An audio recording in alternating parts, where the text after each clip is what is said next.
చేపలని పచ్చి చేపల పులుసు తిన్నారంటే లోకాన్నే మర్చిపోతారు.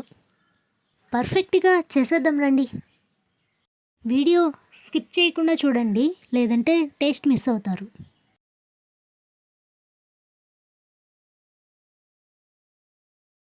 ఇక స్టార్ట్ చేద్దామా? 50 గ్రాముల చింతపండుని నీళ్ళల్లో శుభ్రంగా కడిగి నానబెట్టుకోవాలి.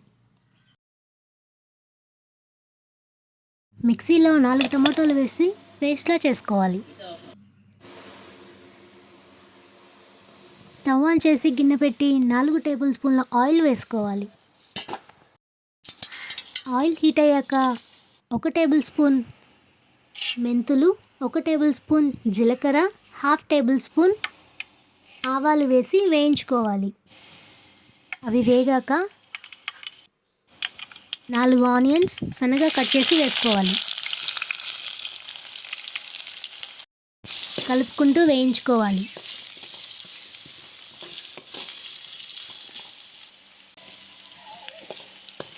ఆనియన్స్ గోల్డెన్ బ్రౌన్ కలర్ వచ్చిన తర్వాత పేస్ట్ చేసుకున్న టమాటో ప్యూరీని వేసి కలుపుకోవాలి.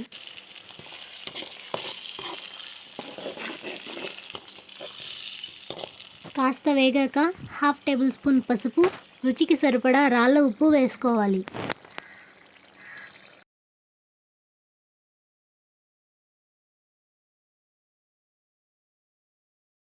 ఇలా ఆయిల్ పైకి తేలుతున్నప్పుడు 10 నుండి 15 వెల్లుల్లి రెబ్బలు వేసుకోవాలి.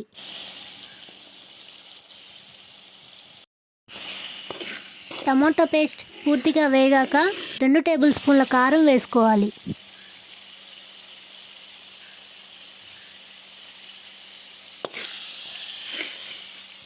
ఇప్పుడు నానబెట్టిన చింతపండు నుంచి వాటర్ తీసుకొని పోసుకోవాలి.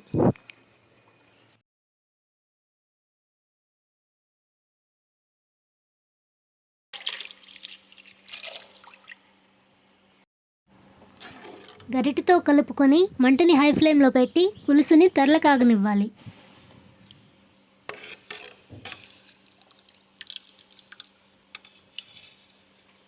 ఇలా తెరలుతూ ఉండగా పులుపుని బ్యాలెన్స్ చేయడానికి 1/2 టేబుల్ స్పూన్ షుగర్ వేసుకోవాలి.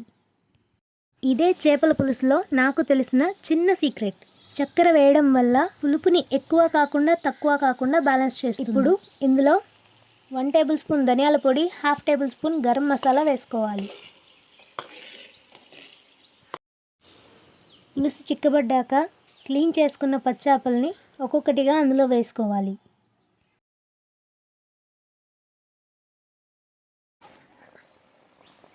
వేసాక గరిటె పెట్టకుండా కలుపుకోవాలి. మంటని హై ఫ్లేమ్లో 2 నిమిషాలు ఉంచి కాస్త ఉడికాక లో ఫ్లేమ్లో పెట్టి ఉడికించుకోవాలి. చిక్కబడ్డ పులుసులో పచ్చి చేపలు వేయడం వలన కూర కాస్త పలచన పడుతుంది. లో ఫ్లేమ్లోనే ఉడికించడం వలన కర్రీ థిక్ కన్సిస్టెన్సీలో వస్తుంది. ఆల్మోస్ట్ చేపల పులుసు ఉడికిపోయింది. ఇప్పుడు కొంచెం కరివేపాకు, కొంచెం కొత్తిమీర తరుగు వేసుకోవాలి. కరివేపాకు, కొత్తిమీర ఎప్పుడు కర్రీకి ఎండింగ్లో వేస్తే వాటి ఫ్లేవర్ అంతా కర్రీకి వస్తుంది. అంతే, టేస్టీ చేపల పులుసు రెడీ. గుర్తుపెట్టుకోవాల్సిన విషయం ఏంటంటే చేపల పులుసు ఎప్పుడు చేసినా వెంటనే తినకూడదు. కనీసం ఒక 2 గంటలైనా రెస్ట్ ఇస్తే దాని టేస్ట్ తెలుస్తుంది. చూసారు కదా, మీరు కూడా ట్రై చేయండి, డెఫినెట్గా నచ్చుతుంది. వీడియో చివరి వరకు చూసినందుకు చాలా థ్యాంక్స్. నచ్చితే లైక్ చేయండి, అలాగే సబ్స్క్రైబ్ చేసి కాస్త సపోర్ట్ చేయండి ప్లీజ్.